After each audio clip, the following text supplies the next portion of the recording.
Sabes, normalmente cuando pensamos en un edificio de oficinas moderno, con todas esas paredes de cristal, luz natural y espacios abiertos, hay una expectativa visual de absoluta transparencia. Claro, de igualdad, ¿no? Eso es. Pareciera que todo está a la vista, como si fuera una máquina perfectamente engrasada, basada puramente en el mérito y el compañerismo. Desde luego, es una arquitectura que grita colaboración por los cuatro costados y resulta muy reconfortante para la psique humana. Nos gusta creer que las reglas son claras, lógicas y sobre todo justas para todos los que participan en el ecosistema corporativo. Ya, pero luego uno se adentra en las dinámicas reales del comportamiento humano. Observas quién asciende meteóricamente, quién se estanca en el mismo puesto durante una década y, bueno, quién es despedido por razones que nadie comprende del todo. Sí, sí, ahí la cosa cambia. Totalmente. Y de repente esas paredes de cristal revelan ser espejos y laberintos. Estamos ante un panorama al que, sinceramente, se parece mucho más a una corte medieval llena de intrigas palaciegas que a esa utopía corporativa del siglo XXI que nos venden. Absolutamente. Es la definición de manual de un campo de minas psicológico. Lo que ocurre en la superficie rara vez refleja lo que está sucediendo realmente en las corrientes subterráneas de cualquier organización. Y por eso hoy estamos en esta inmersión profunda analizando un documento verdaderamente fascinante. Tenemos un resumen exhaustivo y detallado, estructurado en 12 partes, de las 48 leyes del poder de Robert Greene. Un texto contundente, sin duda. Muy contundente. Y hay que aclarar que no vamos a juzgar si estas tácticas son moralmente correctas o incorrectas. Vamos a diseccionar cómo operan a nuestro alrededor todos los días. Exacto. Nuestra misión en este análisis es doble. Por un lado, queremos desgranar cómo funcionan realmente estas dinámicas invisibles como estrategia ofensiva para ascender. Y por otro, cómo este manual es un escudo defensivo vital para protegerse. Un radar para no caer en trampas. Justo.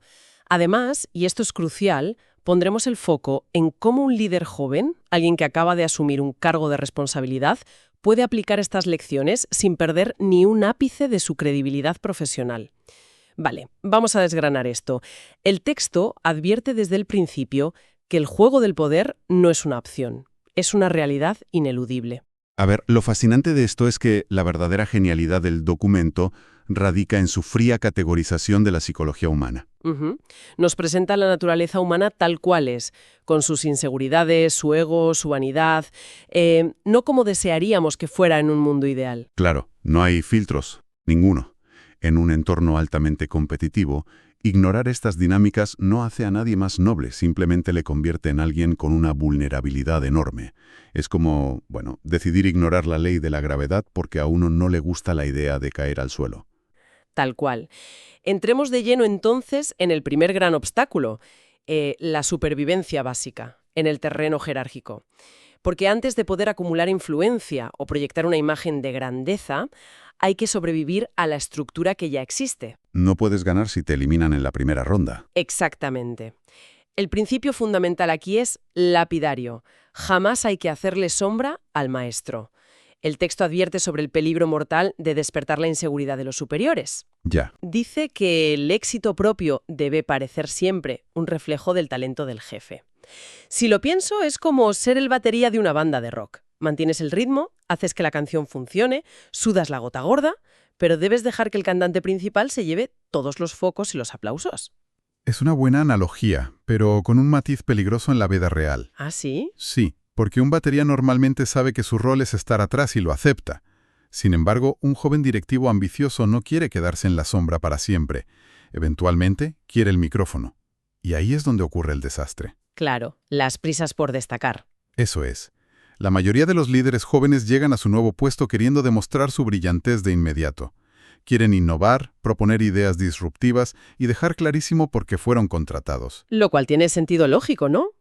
Quieres demostrar que vales lo que te pagan. Las corporativas son pirámides, y cada subordinado excepcionalmente competente es, a nivel subconsciente, una amenaza para el que está arriba. Si un líder joven brilla demasiado y demasiado rápido, el maestro o superior directo no sentirá admiración. Sentirá miedo. Exactamente. Sentirá mucho miedo.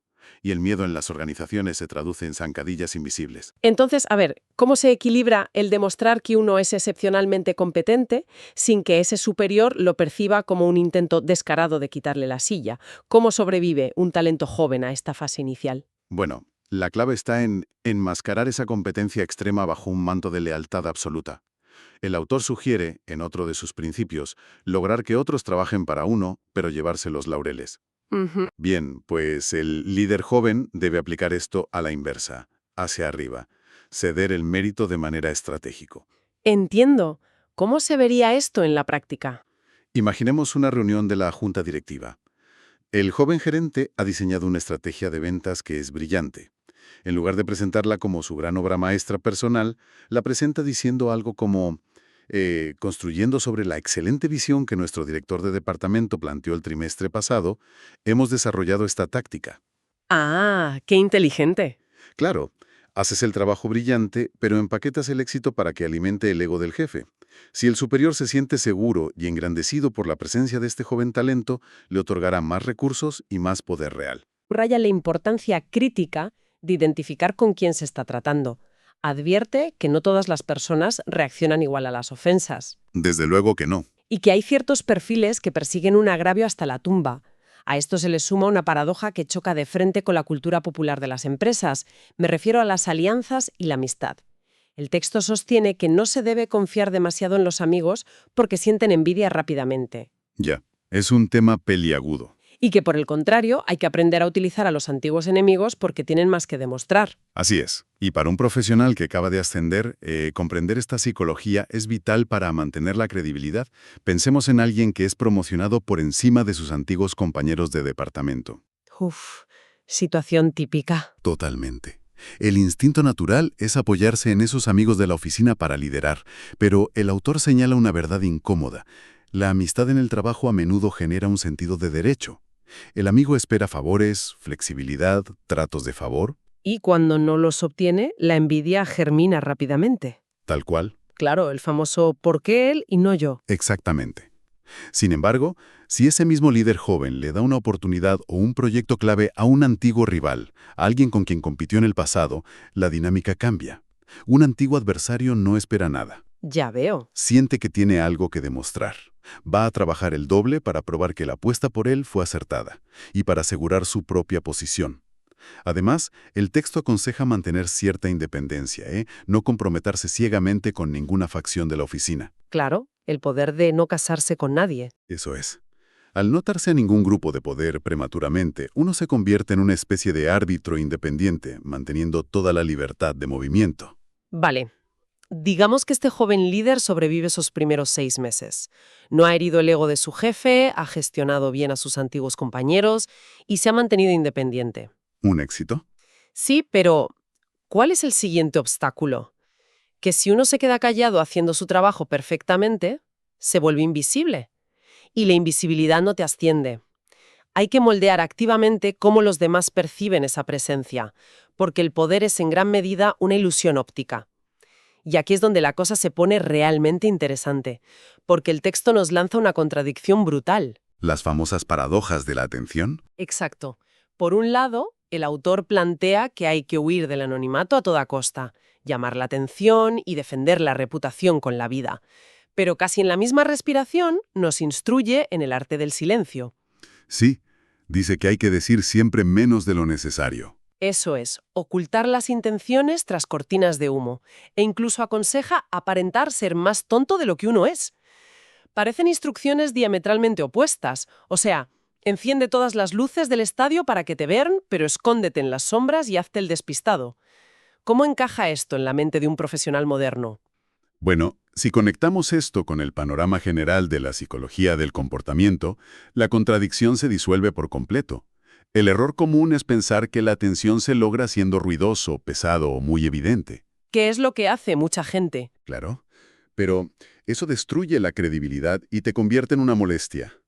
La atención magnética de la que habla el texto se logra a través de lo impredecible y del misterio. Misterio en una oficina de contabilidad o en una agencia de marketing. Suena un poco a película de espías, ¿no crees?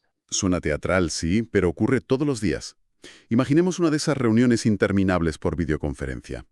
Hay 10 directivos hablando sin parar, interrumpiéndose, usando jerga corporativa para intentar parecer los más inteligentes de la sala virtual. La típica reunión que podría haber sido un correo. Exacto. ¿Y qué hace el líder joven que domina este principio?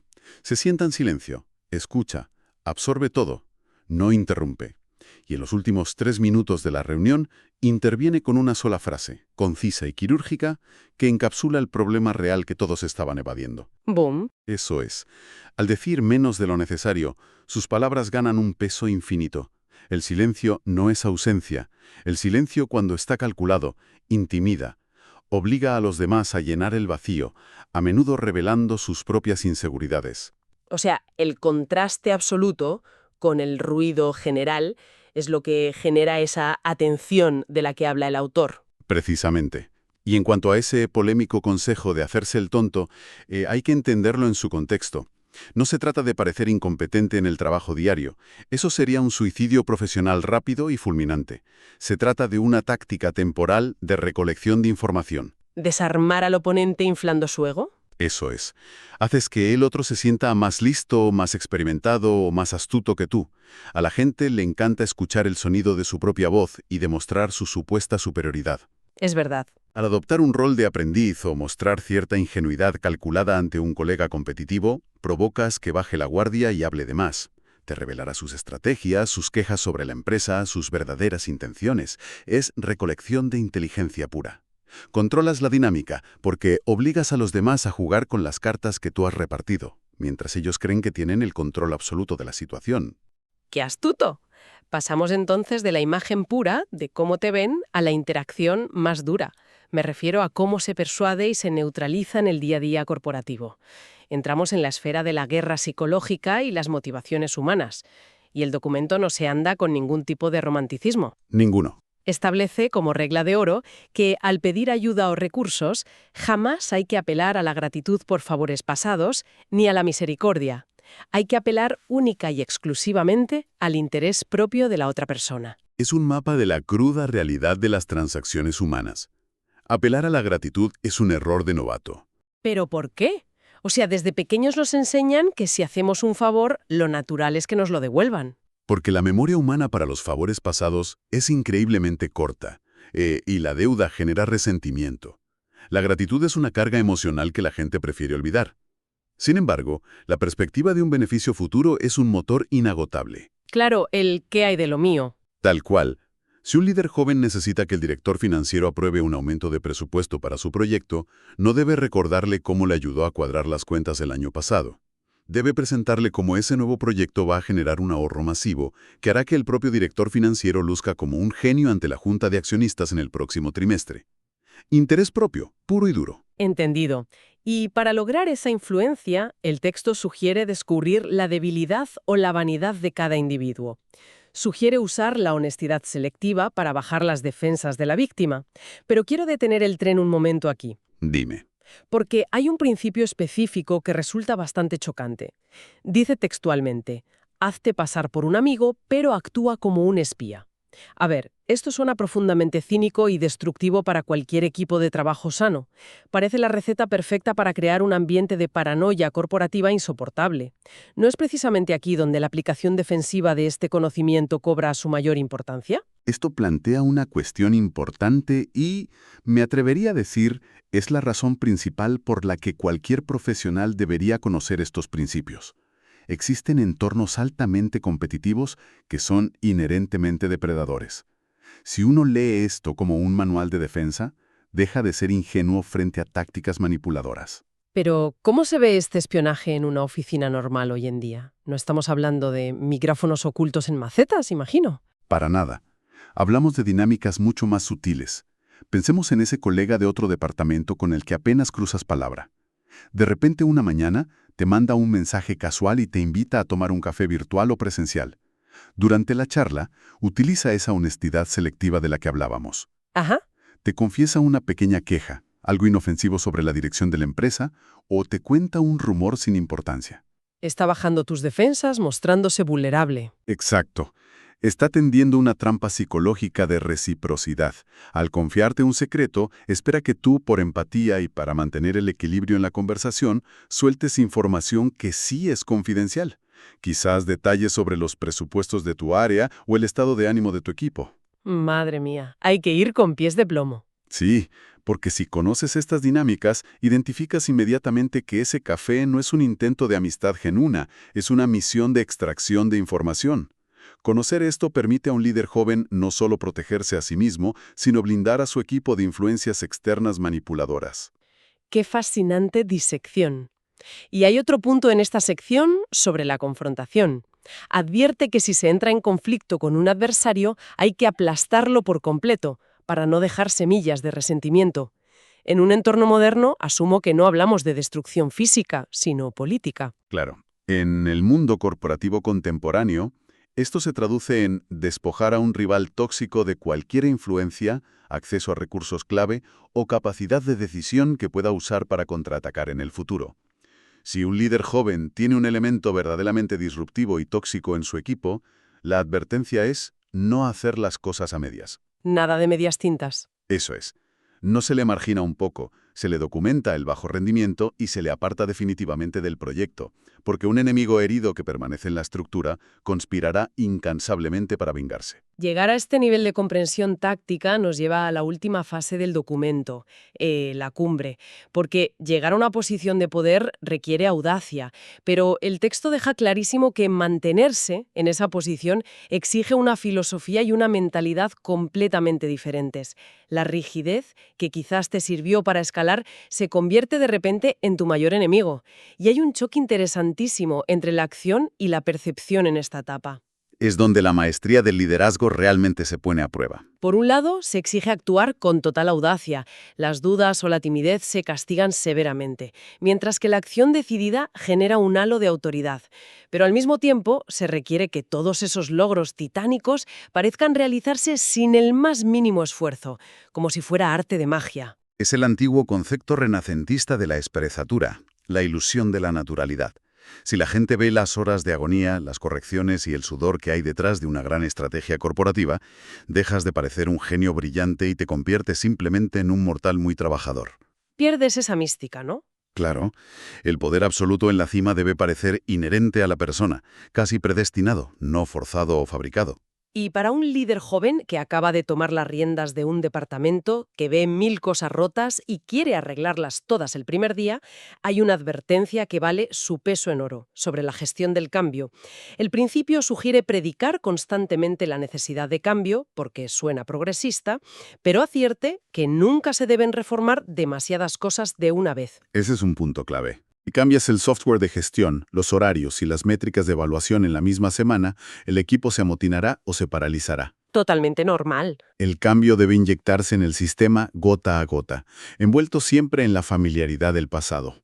A todo esto se suma el manejo de la inevitable envidia que surge cuando alguien está en la cima. Se aconseja nunca parecer demasiado perfecto, mostrar pequeños defectos ocasionales humaniza, y finalmente el documento se cierra con una imagen casi poética. Asume la forma de lo que venga, sé fluido como el agua. Es sin duda la metáfora que cierra y da sentido a toda la estructura del manual. Entonces, ¿qué significa todo esto en el fondo? Si me detengo en esta imagen y utilizo la analogía del agua que propone el autor, veo claro que el poder definitivo a largo plazo no consiste en construir una fortaleza de piedra impenetrable, rígida y llena de muros gruesos. Para nada. Al revés, el poder duradero es ser como el agua, que se adapta exactamente al recipiente que la contiene en cada momento, fluye alrededor de los obstáculos corporativos y encuentra siempre su camino hacia donde quiere ir. Si eres rígido, como un bloque de hielo, un buen golpe de una crisis en la empresa te puede partir en 1000 pedazos. Si eres agua, una reestructuración o una crisis simplemente te atraviesa y enseguida vuelves a tu forma y sigues avanzando. Esa analogía captura perfectamente el secreto de la longevidad en puestos de alta responsabilidad. Y la razón por la que el documento culmina con esta necesidad de fluidez es porque el momento de mayor éxito es, paradójicamente, el momento de mayor peligro y vulnerabilidad. Porque cuando estás ganando es cuando más peligro corres. Parece contraintuitivo. Porque cuando alcanzas la cima de una jerarquía, ya sea como CEO o como un joven director estrella, la gente asume que te volverás arrogante. Asumen que te volverás complaciente, estático en tus métodos y predecible. Esperan exactamente que te construyas esa fortaleza de piedra rígida que mencionabas. Te esperan ver venir. Exacto. Al mantenerte fluido, cambiando tus métodos, adaptándote a las nuevas generaciones de empleados y al combinarlo estratégicamente con mostrar pequeñas vulnerabilidades calculadas, logras algo vital. Desarmas la maquinaria de la envidia. Rompes la imagen mental de dictador intocable que los demás se han hecho de ti. Eso es. Desactivas de raíz las conspiraciones de pasillo que inevitablemente surgen en las sombras cuando alguien toca al techo de la organización. Nadie ataca al agua, porque todos saben instintivamente que golpear el agua es un esfuerzo agotador y completamente inútil. ¿Qué recorrido tan intenso y revelador hemos hecho hoy? Para ir cerrando esta inmersión profunda, recapitulemos un poco la tremenda utilidad del material que hemos analizado. Básicamente, hemos navegado por un mapa detallado y sin concesiones de la psique humana. Un mapa muy crudo, sí. Hemos visto que se puede aplicar en el mundo moderno, con dos enfoques principales y complementarios. Primero, como una herramienta ofensiva calculada para navegar y ascender en jerarquías altamente competitivas. Un marco donde los líderes jóvenes pueden establecer autoridad mediante el uso estratégico del silencio, la audacia controlada y el arte de hacer brillar a sus superiores al inicio de sus carreras. Y segundo, de forma igualmente crucial, como un radar defensivo absolutamente fundamental. Una lente para identificar manipulaciones emocionales, reconocer el espionaje corporativo cuando viene disfrazado de charla de café amistosa y detectar tácticas sutiles de aislamiento mucho antes de convertirse en una víctima de ellas. Es pura anticipación. Claro, es un ejercicio de conciencia situacional pura. Se trata de entender que las dinámicas de poder operan constantemente, sin importar si uno quiere participar en ellas o no. Y esto subraya por qué es tan vital para quienes nos escuchan entender la naturaleza de estos comportamientos. Independientemente de si se decide aplicar activamente estas tácticas para escalar posiciones o si simplemente se prefiere hacer un trabajo honesto y volver a casa, el juego del poder se está jugando alrededor de todos nosotros en este preciso instante. En cada oficina. Todos los días. En cada reunión de planificación, en las cadenas de correos electrónicos con copia oculta e incluso en las dinámicas sociales aparentemente más inofensivas frente a la máquina de café. Entender las reglas invisibles de este ecosistema es literalmente la única forma de garantizar que uno no termine siendo un simple peón sacrificable en el tablero de ajedrez de la carrera de otra persona. La ignorancia voluntaria en temas de psicología organizacional rara vez termina en una vida laboral tranquila. La inmensa mayoría de las veces termina en estancamiento profesional o en subordinación perpetua. Sin lugar a dudas. Y antes de dar por terminado nuestro análisis de hoy, quiero dejar flotando una reflexión para que nuestra audiencia la explore y la medite por su cuenta, construyendo sobre las profundidades de lo que hemos tratado. Hemos visto a lo largo de este análisis que el máximo nivel de supervivencia y dominio, según este tipo de manuales, requiere ocultar constantemente las verdaderas intenciones tras cortinas de humo. Exige reinventar la propia personalidad según lo que convenga al público que se tenga enfrente en cada momento. Te empuja a actuar con la vigilancia de un espía detrás de una máscara de camaradería relajada y culmina pidiéndote que carezcas de una forma o convicción fija, moldeándote constantemente como el agua. Es un desgaste tremendo. Exacto. Así que la gran pregunta final es esta. ¿Llega un punto de no retorno en el que esta búsqueda absoluta y milimetrada de control borra por completo la identidad auténtica de una persona? ¿Es la pérdida irreversible del verdadero yo el precio oculto y definitivo que exige el poder? Un placer haber compartido este espacio de análisis y nos vemos en la próxima inmersión.